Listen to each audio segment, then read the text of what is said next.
pemerintah sudah meminta kepada Polri, TNI, BIN, dan aparat-aparat terkait itu segera melakukan tindakan secara cepat, tegas, dan terukur menurut hukum. Dalam arti jangan sampai menyasar ke masyarakat sipil. Terkait dengan KKP dan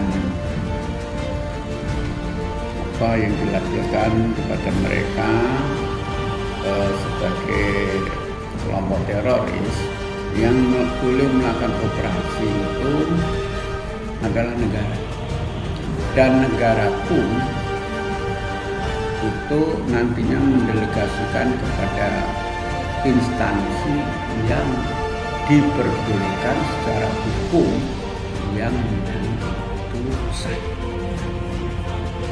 Saya katakan kepolisian, kemudian menggunakan bersenjata TNI.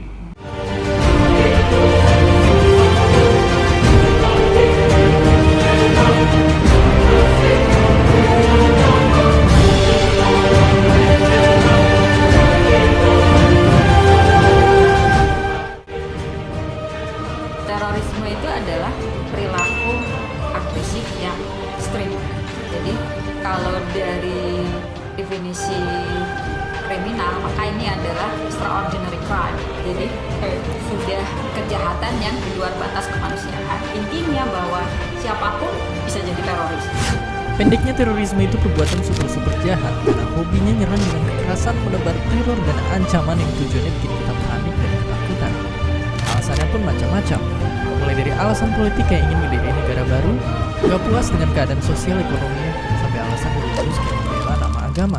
Sejalan dengan itu semua, dengan pernyataan-pernyataan mereka itu, maka pemerintah menganggap bahwa organisasi dan orang-orang di Papua yang melakukan kekerasan masif dikategorikan sebagai teroris.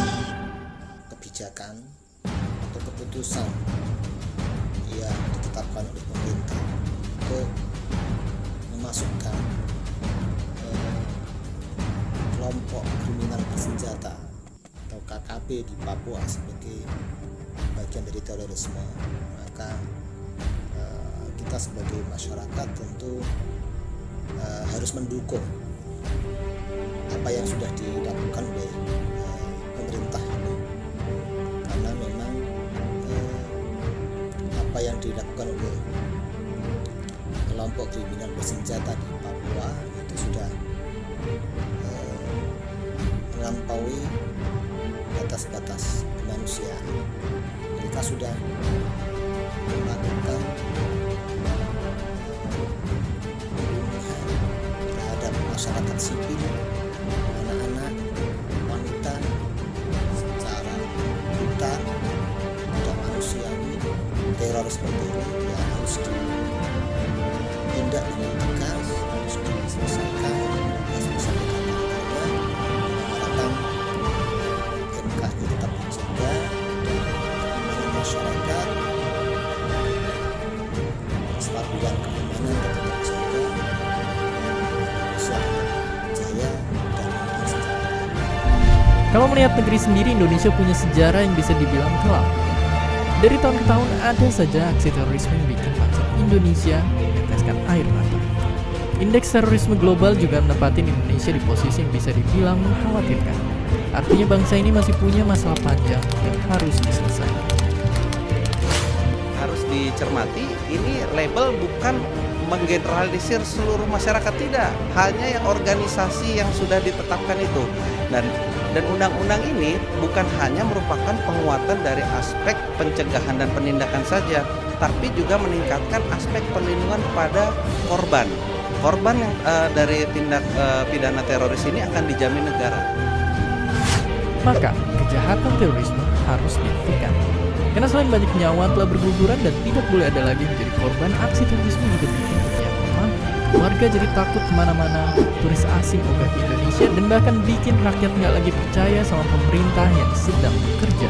Yang bisa kita lakukan ya kita lawan terorisme itu. Kayak misalnya kita nggak boleh ragu-ragu dengan mengatakan bahwa hati-hati nanti kalau misalnya kita masukkan mereka ini bisa mendiskriminasi atau apa. Kita tuh nggak ngomongin kita menyerang kelompok tertentu, tapi kita menyerang terorisme itu sendiri gitu ya. Jadi ini harus semua harus punya narasi yang sama.